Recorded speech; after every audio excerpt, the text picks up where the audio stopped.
Bueno, la paz de Cristo está en sus corazones, queridas hermanas. Esta mañana me toca desarrollar Hechos 7, 23, 25 y lo que estaba hablando Esteban ante el Sanedrín, que tiene por propósito explicar lo sucedido con Moisés y lo que estaba sucediendo con Cristo en ese momento. Dice la escritura en el capítulo 7, 23, cuando hubo cumplido la edad de 40 años, le vino al corazón el visitar a sus hermanos, ¿verdad? Moisés, los hijos de Israel, y al ver a uno que era maltratado, lo defendió e hiriendo al egipcio, vengó al oprimido, pero él pensaba que sus hermanos comprendían que Dios le daría libertad por mano suya, mas ellos no lo habían entendido así. El antecedente que está ocurriendo acá, ¿verdad? Cuando Esteban está ante el Sanedrín, este relato, él trae el relato de Éxodo 2, 11, 15 a memoria de del Sanedrín, porque ellos conocían bien esto, porque ellos estaban anteponiendo que Moisés era mejor, porque ellos era, pues la creencia en ellos, para ellos el Mesías no había llegado, ¿verdad? Entonces, qué puntos claves estaba queriendo enfatizar acá Esteban? Bueno, que el pueblo había rechazado, que estaba rechazando a Jesús y que se recordaran que el pueblo judío también rechazó repetidamente a Moisés y los compara, pero no como para desestimar a Moisés, ¿verdad? Porque le da su privilegio también, pero lo que estaba siendo Jesús, que era mucho mayor, ¿verdad? Que Jesús era un libertador mayor que Moisés. También Esteban, de alguna manera, en su defensa, está criticando la ceguera espiritual del Sanedrín al rechazar al verdadero mensajero de Dios, en este caso es Jesús, y demostrar cómo la historia de Moisés y el plan van a terminar o conducen hacia Jesús. Entonces, esta porción bíblica yo la he tomado, lo que está hablando Esteban y lo que va a ser para nosotros importante, eh, el aprendizaje de estos tres versículos. En este momento, ¿verdad? Se tiene un Moisés que ya no era un niño, ya no era un jovencito, ya estaba en una etapa de madurez, porque dice que tenía 40 años, lo dice Esteban. Entonces, él ya como un hombre y que aún ya tenía privilegios ante la corte del faraón, porque era reconocido por ser hijo de la hermana de faraón, ¿verdad? Tal como está relatado ahí en Hechos también y allá en el libro de Éxodo. Dios pone en el corazón de Moisés la necesidad o el llamado, que ya era el tiempo, pero este tiempo solo es determinado por Dios en su momento preciso, igual como el llamado que tenía Cristo en ese momento. No hay otro momento eh, que el llamado no salga del corazón de nosotros. Nos vemos el llamado que tenemos, la vocación, y asimismo Cristo tuvo ese llamado, como lo tuvo también Moisés. Cuando dice Eclesiastes 3:1, todo tiene su tiempo y todo lo que se requiere debajo del cielo va a tener su hora. Ellos conocían también esta palabra. El llamado de Moisés vino de Dios. Él está diciendo, el llamado de Moisés vino de Dios, pero también el llamado de Cristo viene de Dios, según su sangre y linaje de su pueblo. Él sintió ese llamado por ir a los suyos. El llamado, hermana, Dios lo pone en nuestro corazón y el llamado es única y exclusivamente de obediencia y de servicio. Entonces debemos aprender a reconocer ese llamado de Dios en nuestra vida espiritual y no resistirnos, no poner excusa, no posponer para más tarde, porque podemos estar a las puertas de ser un gran instrumento en el reino de nuestro Señor y este punto no lo debemos perder de vista. Y así está diciendo Esteban que fue el llamado de Moisés y el llamado de nuestro Señor Jesucristo. Ellos tuvieron un llamado que era de Dios específicamente.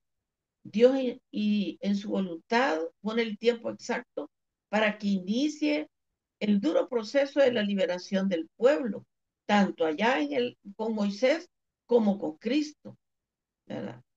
La opresión de los egipcios, él dice, la opresión de los egipcios había sido, ellos habían sido esclavos, como dice Éxodo 12:40. ¿Por cuánto? Habían vivido en Egipto por 430 años y un poco menos de esclavos, ¿verdad? Porque tuvieron un tiempo que ellos vivieron en Egipto sin ser esclavos. El pueblo, pero este pueblo fue esclavizado porque el pueblo de los hebreos crecía en número y tuvieron temor a su poderío. Y bueno, sabemos que un nuevo faraón los sometió a servidumbre, utilizándoles como mano de obra para construir grandes ciudades como Pitón y Ramsés, esas grandes ciudades. ¿Verdad? Eso es el punto número uno, que él recibió el llamado y Cristo también recibió el llamado. Pero dice, luego explica, como dice Éxodo 2:11, cuando Moisés llega a ellos, él observa una injusticia con uno de los hebreos por parte de un egipcio y fue movido a justicia, a misericordia de inmediato Moisés y tomó con sus manos al egipcio y dio muerte. Eso se relata también en Éxodo 2:11. Esta manifestación humana de justicia, en el caso de Moisés, fue más carnal movido. ¿Por qué? Por un instinto de justicia, de defensa del débil. Y no fue por una dirección realmente de parte de Dios. Esto llevó a una consecuencia grave para Moisés, tener que huir y pasar en el exilio en la tierra de Madián, además de la vergüenza y el repudio inicial de los propios hebreos, quienes lo vieron como un asesino y no como un príncipe. Esto nos explica que el celo por la justicia sin dirección divina puede llevarnos a cometer errores cuyas consecuencias pueden ser graves ante los ojos de Dios, ante los ojos de nuestros hermanos también, que era el celo que estaban teniendo, pues, ¿quiénes? Los del Sanedrín, ¿verdad? Que estaban juzgando a Esteban, estaban juzgando lo que Cristo había venido a hacer. Entonces, ese celo por la justicia sin dirección divina puede llevarnos, aún a nosotros, la aplicación práctica a nosotros, llevarnos a cometer errores. Siempre que querramos solventar o solucionar problemas, debemos pedir la guía primeramente de Dios y tenemos que ir a Él en oración. No es más valiente y sabio quien actúa impulsivamente, sino el que pide guía al Señor y sabe esperar en su tiempo. Eso es más sabio, ¿verdad? Esto deja ver que nuestras impulsibilidades pueden ser perjudiciales para nosotros también. Como eran perjudiciales, fueron perjudiciales en su momento también para Moisés, porque él fue impulsivo al actuar directamente contra eh, este egipcio que estaba haciéndole daño a un hermano suyo. Moisés, como tercer punto, ¿verdad? Que es el versículo 25, Moisés pensaba que sus hermanos le entenderían qué es lo que está pasando con los del Sanedrín, que Cristo es hermano de ellos y ellos no estaban entendiendo a Cristo, ¿verdad?